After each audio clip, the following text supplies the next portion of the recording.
La radio qui vous parle de NBA, c'est Radio Off Basket. Le basketball, c'est mieux à la radio.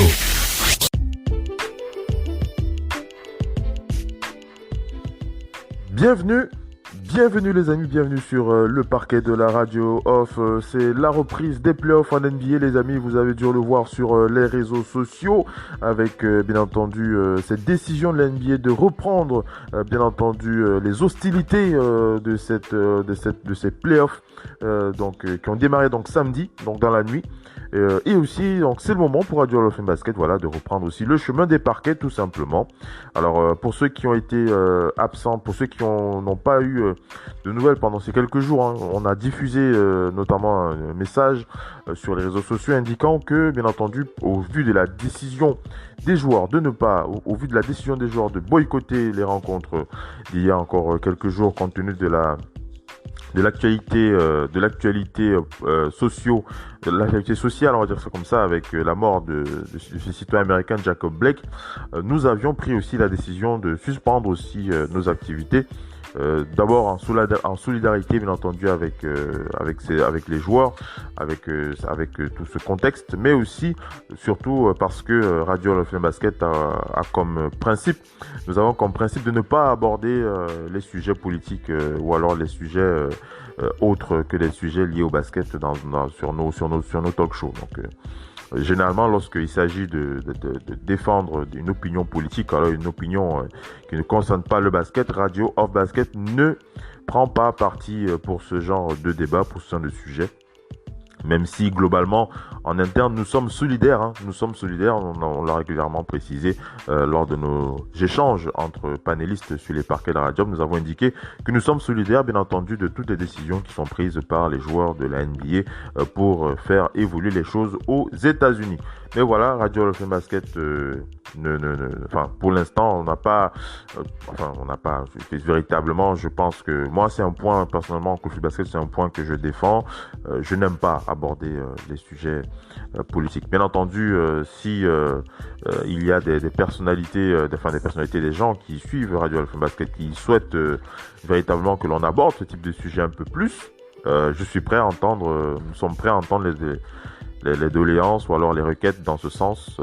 On pourrait voir comment on pourrait évoluer pour mettre des débats, pour développer des débats un peu plus précis sur ce genre de thème. Mais comme vous le savez, Radio Off Basket est une radio de basket, une radio partenaire officiel NBA, donc on parle beaucoup de basket, on parle que de basket tout simplement. Et c'est comme ça qu'on avance. Donc voilà, la reprise donc des playoffs depuis samedi. On va faire le point là-dessus. On va d'abord bien entendu commencer par échanger sur les dernières news de la NBA. Il y a bien entendu, je pense que vous avez dû l'entendre, la NBA qui a beaucoup communiqué. C'est pas du basket, mais vous avez dû l'entendre, vous avez dû le voir avec le décès de ce célèbre acteur noir-américain Chadwick Boseman, qui était l'interprète de Black Panther, qui est décédé il y a encore quelques jours d'un cancer du côlon. Et vous avez aussi entendu parler, je pense, sinon je vais partager l'info. J'avais partagé l'info sur les réseaux hier avec le décès de l'ex-joueur Clifford Robinson, ex-joueur des Blazers de Portland et d'autres équipes d'ailleurs. D'ailleurs, on va faire un point clair sur cette disparition dans la partie info pour simplement rappeler que cette année 2020 est véritablement une année compliquée. On a véritablement envie de passer à autre chose, mais il faudra encore être patient avant de voir 2021. Mais en attendant, la famille de Clifford Robinson vient d'annoncer donc que l'ancien All-Star 94 et meilleur 6e homme de la NBA 93 était donc décédé. L'ailier fort, il était célèbre pour son bandeau rouge. Il était un amateur de drogue, ça c'était très connu. Et il n'avait que 53 ans. On rappelle qu'il avait déjà été victime d'une hémorragie cérébrale en 2017 et qu'il avait un sacré caractère. C'est un joueur qui a évolué du côté des Blazers, des Suns, des Warriors, des Pistons, des Nets. Il a une belle carrière NBA, 18 saisons, Clifford Robinson. Un intérieur très fuyant, pour en tout cas pour quand on dit très fuyant, c'est que c'est un intérieur capable de jouer à l'extérieur. Donc il aurait très bien pu s'intégrer dans le style de jeu actuel. Il fut le premier joueur de plus de 2,8 m à avoir inscrit plus de 1000 tirs à 3 points en carrière avant d'être rejoint par Dirk Nowitzki, Rashard Lewis, Rasheed Wallace ou encore Kevin Durant. Donc ça vous permet de voir un petit peu quel genre de joueur c'était. Donc parmi les joueurs très très grands capables de tirer à 3 points. Excusez-moi, je reprends mon souffle. Donc ces joueurs de 2,8 m capables de tirer à 3 points, il faisait partie des précurseurs, Clifford Robinson. Donc avant d'être rejoint, comme j'ai dit, par des joueurs comme Dirk Nowitzki, Rasheed Wallace ou encore Kevin Durant. Outre les Blazers qui ont perdu donc plusieurs joueurs de l'effectif de 1991, on pense à Drazen Petrovic, on pense à Jerome Kersey ou encore à Kevin Duckworth. Les Warriors lui ont rendu un vibrant hommage. Ils ont déclaré: nous sommes choqués, tristes d'apprendre le décès de Clifford Robinson à cet âge si jeune de 53 ans. Il était un professionnel aguerri qui aimait le basket et il avait joué avec beaucoup de joie et d'intensité pendant 18 ans. Pour sa part, Rick Carlisle a évoqué l'un des joueurs les plus sous-estimés de l'histoire de l'NBA et il a rappelé qu'il avait eu sous ses ordres à Portland lorsqu'il était assistant et entraîneur de Pistons de Détroit lorsqu'il était coach. Donc sur le parquet de la Radio, on a une grosse pensée pour lui aussi, Clifford Robinson. On aura l'occasion de revenir sur sa carrière. Je pense que ça peut faire partie des talk shows spécifiques où on peut faire l'histoire sur des carrières des joueurs sous-estimés comme ça. Ce serait intéressant. On en reparlera. On continue avec la partie news. On va du côté des Nets de Brooklyn avec les Nets qui cherchent avec intensité un nouveau head coach. On savait depuis plusieurs semaines que les Nets allaient commencer leur recherche pour trouver un nouveau coach pour une fois l'élimination contre les Raptors au premier tour actée. Les rumeurs autour de Greg Popovich et Tyronn Lue confirment que Sean Marks, le GM de la franchise, est lancé dans le processus. Bien évidemment, avant d'avoir Kyrie et Kevin Durant dans l'effectif, il va falloir trouver un coach qui va convenir à ces deux stars. Voilà pourquoi ils seront consultés. Donc je parle des deux stars, Kyrie et Kevin Durant. Mais d'après le New York Post, ils ne seront pas les seuls puisqu'ils précisent que d'autres joueurs des Nets seront consultés pour savoir quel sera le prochain head coach. Ils vont consulter DeAndre Jordan, ils vont consulter Spencer Dinwiddie ou encore Caris LeVert pour savoir quel est le meilleur coach pour leur équipe. Donc voilà un peu l'info que je voulais partager avec vous, c'est à savoir il n'y a pas que Kevin Durant et Kyrie Irving qui sont consultés pour savoir quel sera le prochain coach, mais il y aura aussi DeAndre Jordan, il y aura Caris LeVert et il y aura des joueurs comme Spencer Dinwiddie, ce qui montre la large palette que souhaite le large prisme d'avis que souhaite avoir le general manager des Nets de Brooklyn. On va cette fois du côté des Warriors de Golden State avec cette réflexion du GM des Warriors qui évoque la saison prochaine avec beaucoup d'incertitudes. On va vous expliquer ça. On rappelle que s'il y a une franchise qui doit faire les 100 pas en attendant avec impatience la prochaine saison, c'est bien les Warriors. Le succès des Warriors a été aussi exceptionnel depuis 2015 que leur chute brutale cette saison entre le départ de Kevin Durant et les longues blessures de Klay Thompson et de Stephen Curry.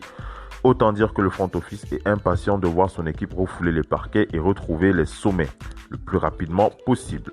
Avec toutefois plusieurs inconnus comme la date de la reprise, la présence de spectateurs ou pas. Autant d'interrogations qui poussent le GM Bob Myers à aborder la suite avec précaution. Il a déclaré dans The Athletic: ce sera plus différent que jamais. Il n'y a jamais eu autant d'incertitudes que pendant cette intersaison au niveau de cette ligue. Et ce qui tracasse le GM des Warriors, c'est surtout de savoir quelle est la stratégie financière à adopter en concertation avec Joe Lacob, qui est le propriétaire des Warriors. L'idée étant de tout faire pour amener les Warriors sur le devant de la scène tout en essayant de rester raisonnable sur le plan économique. Il a déclaré il est hyper compétitif et il veut gagner. C'est le GM qui parle de son propriétaire Joe Lacob. Il a dit: je suis un dirigeant chanceux dont le propriétaire est motivé par le fait de gagner plus que tout. Donc en se basant là-dessus, je peux dire que nous serons très agressifs, Mais sans connaître les variables économiques qui seront là, il m'est difficile de dire sans équivoque dans quelle direction nous irons. Dans une année normale, je pourrais dire avec plus de confiance que nous serons très très agressifs et ça ne veut pas dire que nous ne le serons pas. Mais je ne sais pas, ça dépend de plusieurs variables. Le propriétaire penche toujours vers la victoire, mais il y a toujours un aspect économique que nous devons prendre en compte. On rappelle que les Warriors ont quand même des motifs d'espoir, ne serait-ce qu'avec le retour de retour de leurs joueurs clés. Donc voilà un peu la réflexion de Bob Myers. Donc vous comprenez un peu que Bob Myers, il a bien envie d'investir un max, mais il n'a pas envie de s'emmêler les pinceaux et de se tromper aussi. Donc je pense qu'il va être prudent. On pense qu'il va être prudent pour la saison prochaine, c'est-à-dire qu'il va pas casser la tirelire pour attirer un autre Kevin Durant dans l'effectif. Donc il faut pas s'attendre à avoir une grosse équipe inchangée. Je crois que la base la base des Warriors, à savoir avec le trio ou alors ce que vous appelez le quatuor, ça dépend comment vous les jugez. Stephen Curry, Draymond Green, Klay Thompson, ça c'est le trio de base. Après vous avez Andrew Wiggins qui est là, qui va s'intégrer dans ce trio de tête pour devenir un quatuor intéressant. Donc on va voir ce que ça va donner par la suite, mais il faut pas s'attendre à de gros changements, sauf véritablement une grosse opportunité que pourrait avoir Bob Myers. Mais moi, personnellement, je crois pas au miracle. Donc, on va pas. C'est un peu ce que Bob Myers veut nous faire comprendre. Il nous dit, vous attendez pas un gros miracle de la part des Warriors pour la saison prochaine. Mais en tout cas, c'est bien d'avoir déjà le trio de base, Klay Thompson, Stephen Curry et Draymond Green sur le parquet. Voilà les amis, pour ces quelques news que je partageais donc avec vous. On va enchaîner avec les résumés des matchs de la nuit. Le Magic face aux Bucks Milwaukee dans ce Game 5. Le Game 5 qui a opposé le Thunder aux Rockets et le Game 5 qui a opposé les Blazers de Portland aux Lakers de Los Angeles. J'espère que vous êtes bien accrochés. C'est parti.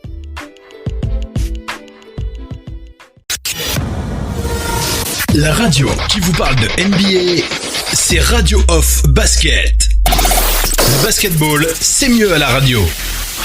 Markelle Fultz down 3 going into the fourth, and then just got overwhelmed down the stretch. Vucevic, what has been the key for them after that opening loss as Lopez gets it down low and draws the foul, and one, two in-season acquisitions who are now in the starting lineup. Fournier misses. Clark the rebound back inside. Fournier using his left hand in the second use.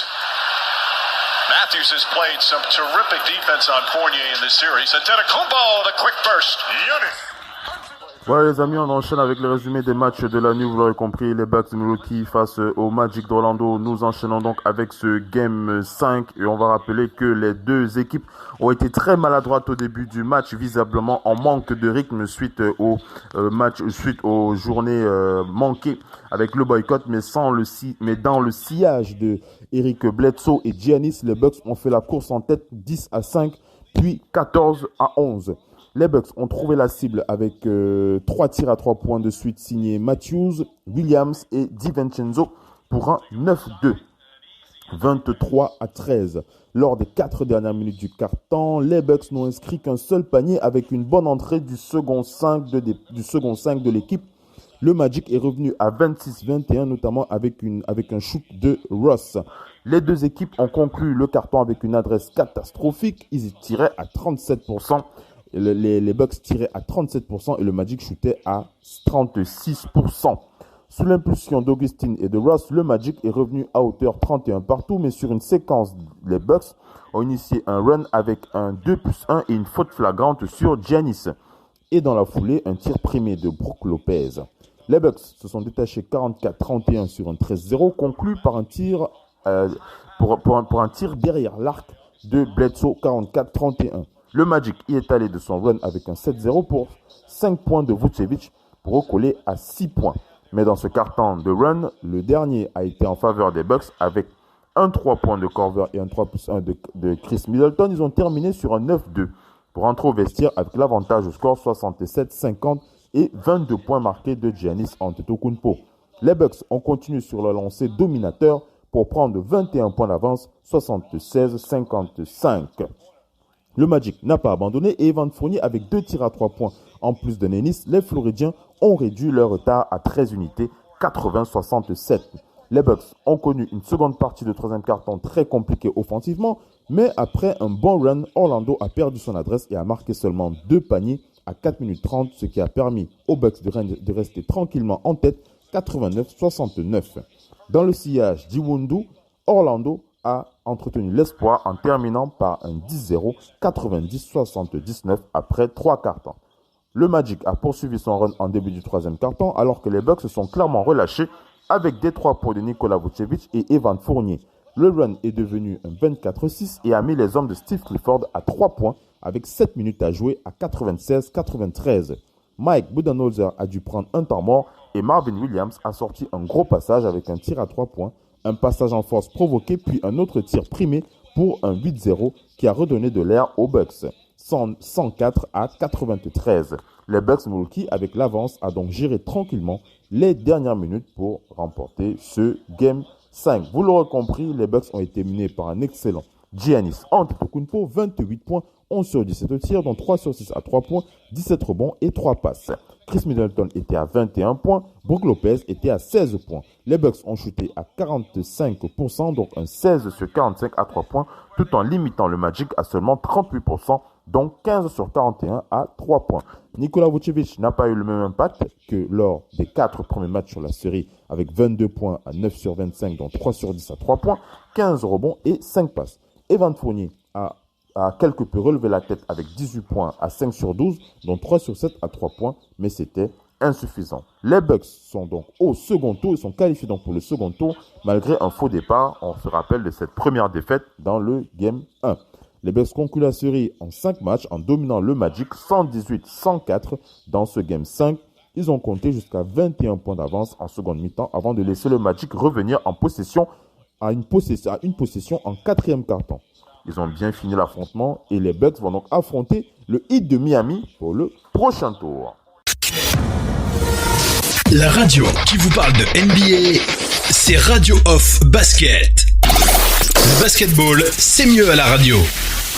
Have all kind of injury problems right now. So Gary Trent Jr. will get the start for Damian Lillard. Running up and getting out of the way. And this time it goes the other way. Nurkic controls it.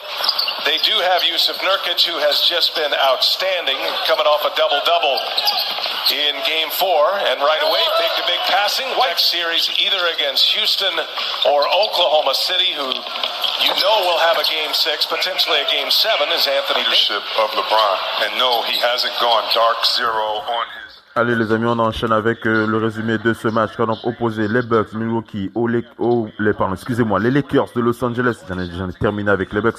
Ce sont donc les Lakers de Los Angeles face aux Blazers de Portland dans ce Game 5.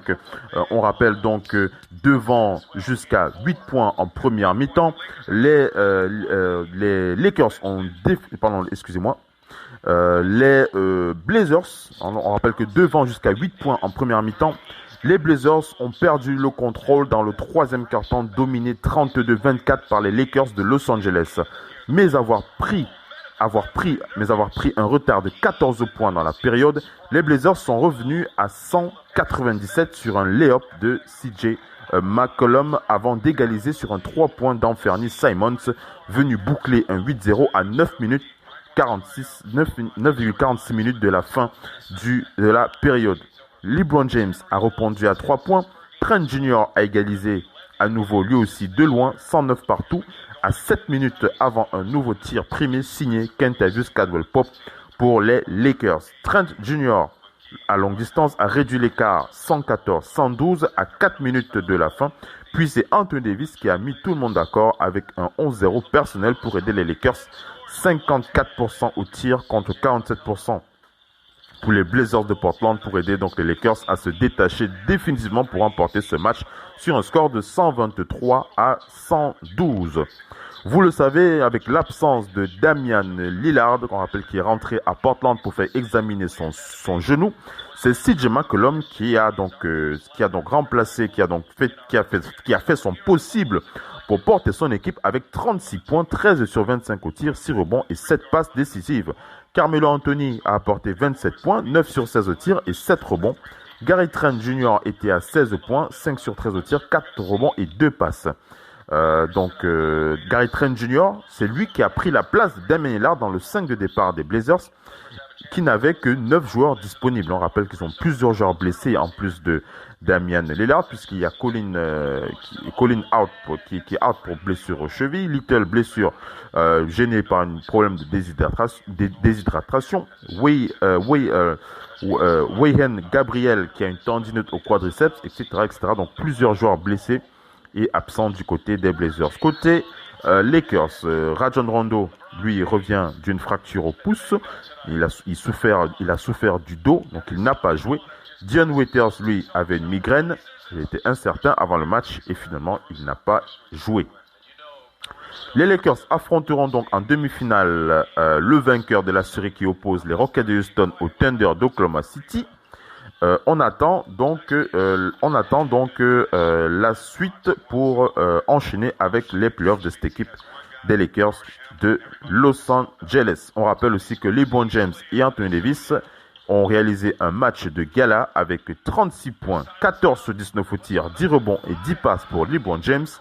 Anthony Davis s'est fait plaisir avec 43 points, 14 sur 18 au tir, 9 rebonds et 4 passes en 36 minutes de temps de jeu. Voilà pour la suite, voilà pour la fin du premier tour des Lakers de Los Angeles qui éliminent donc les Blazers de Portland et qui vont retrouver le vainqueur, je l'ai dit, de la série qui oppose les Rockets au Thunder d'Oklahoma City. On attend donc la suite. La radio qui vous parle de NBA, c'est Radio Off Basket. Le basketball, c'est mieux à la radio. NBA playoffs on TNT. It's presented by Rocket Mortgage. The Oklahoma City Thunder have roared back, tied this best of 7 at 2 as they get set to take on the Houston Rockets here in Game 5. The big story tonight, of course, the return of Russell Westbrook. Let's get more on that. Attacks the basket relentlessly. See the numbers during Westbrook in the 4 games during the restart before he had to shut it down.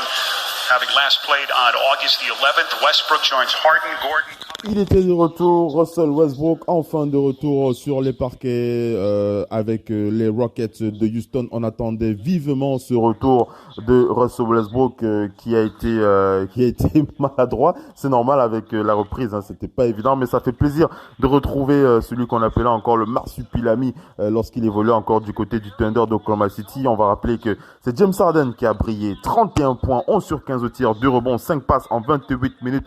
James Harden est celui qui a porté les Rockets des Rockets sur cette victoire sur les Thunder d'Oklahoma City. Russell Westbrook a été bien maladroit, je l'ai dit, pour son retour. 7 points pour lui, 3 sur 13 au tir, 6 rebonds et 7 passes en 23 minutes. Les Rockets qui n'ont pas fait de détails dans ce Game 5 et ont donc battu le Thunder sur un score de 114 à 80. Les amis, 114 à 80 pour prendre la main dans la série 3-2 face donc au Thunder. Dennis Schroeder du côté du Thunder, auteur de 18 de ses 19 points dans le deuxième quart-temps, période durant laquelle le Thunder a enregistré sa seule avance du match, a été éjecté au milieu du troisième quart-temps pour une faute flagrante sur PJ Tucker. On rappelle que Dennis Schroeder était le meilleur marqueur de cette équipe du Thunder d'Oklahoma City pendant le match.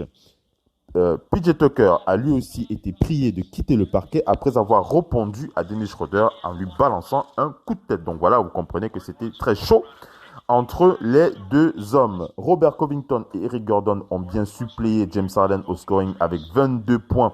Donc 20 points en seconde mi-temps pour Robert Covington et 20 points pour Eric Gordon. Côté Thunder, Steven Adams a terminé avec 12 points et 14 rebonds. Darius Bazley, 10 points et 12 rebonds.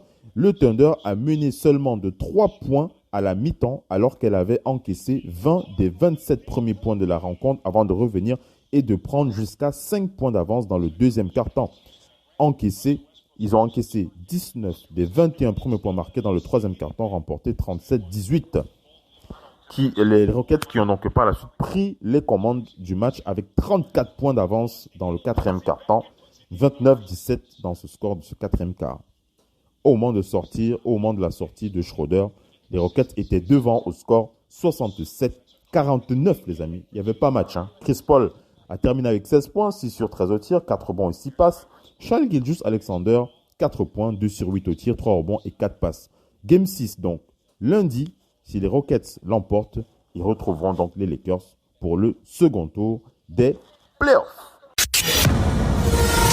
La radio qui vous parle de NBA, c'est Radio Off Basket. Le basketball, c'est mieux à la radio. Voilà les amis, nous sommes arrivés à la fin de ce talk show FM NBA et donc à présent clôturé. On revient donc sur ces matchs, la reprise de ces matchs des playoffs NBA marqué véritablement, il faut le dire, par cet arrêt suite à la décision de boycott des joueurs, puisque globalement ça s'est vu déjà dans le match qui a opposé le Magic aux Bucks. Il y avait une très très grosse maladresse au niveau des performances offensives des deux équipes. Mais logiquement, les Bucks ont donc l'ont emporté. Le Magic, je pense pas qu'il y ait véritablement un véritable challenge de la part du Magic de relever ce match. Je pense que c'était plutôt pour eux l'occasion de terminer en beauté, puisque le Magic a eu une fin de saison terrible du côté de cette bulle. Mis à part la surprise avec la rencontre gagnée dans ce Game 1, ils n'ont pas véritablement brillé. Ils ont perdu des joueurs très très importants. On s'en souvient encore de Aaron Gordon ou encore de Jonathan Isaac. Et on pense aussi à la mauvaise forme de Evan Fournier, le Français, qui a été très très maladroit dans cette fin de saison.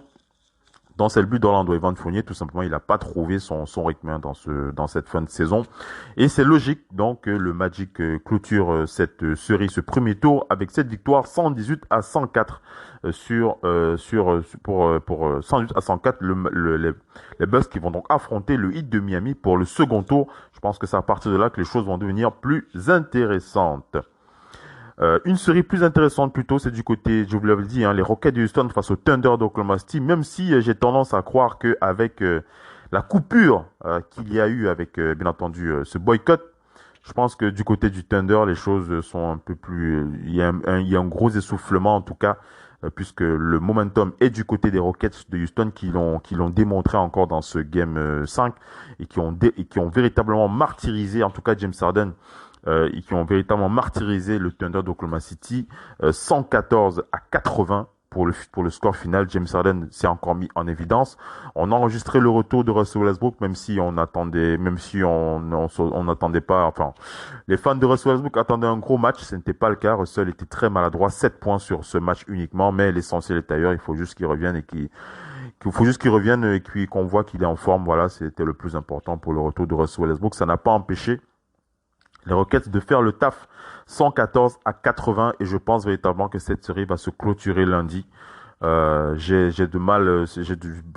véritablement du mal, sauf erreur de ma part, sauf surprise, le Thunder pourrait encore nous réserver une belle surprise pour gagner un deuxième match, un deuxième match ou un troisième match plutôt, et amener cette série au bout de 7 matchs. Mais bon, je suis plutôt pessimiste pour cette équipe du Thunder. Je pense que les choses vont être clôturées lundi et qu'on aura cette belle opposition qui va avoir entre les Lakers et les Rockets de Houston pour le deuxième tour.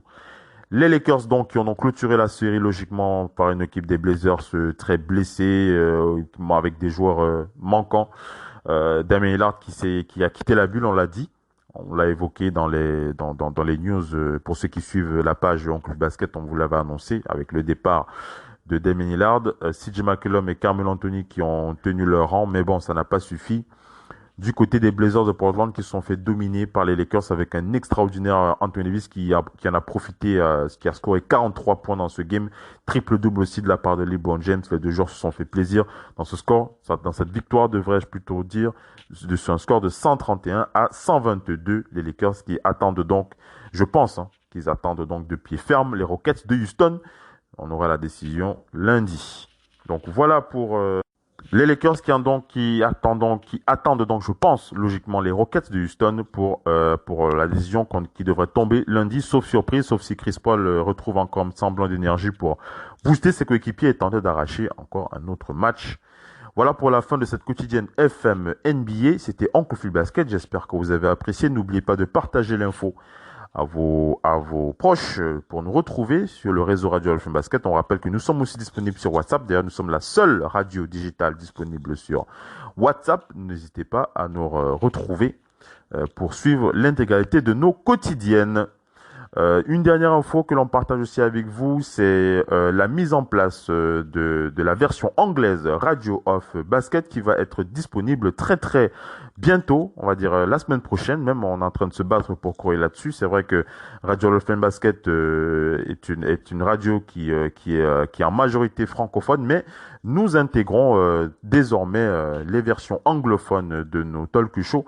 C'est pour vous faire comprendre que nous intégrons, nous allons donc nous adresser aussi à cette communauté africaine anglophone à partir de la semaine prochaine. On est en train de courir pour terminer avec les derniers préparatifs pour lancer les talk shows prévus pour les anglophones. Voilà comment ça va se passer sur Radio Off Basket. Merci à tous ceux qui étaient connectés. Je vous dis à la prochaine. Ciao, c'était Oncle Basket. Bye bye.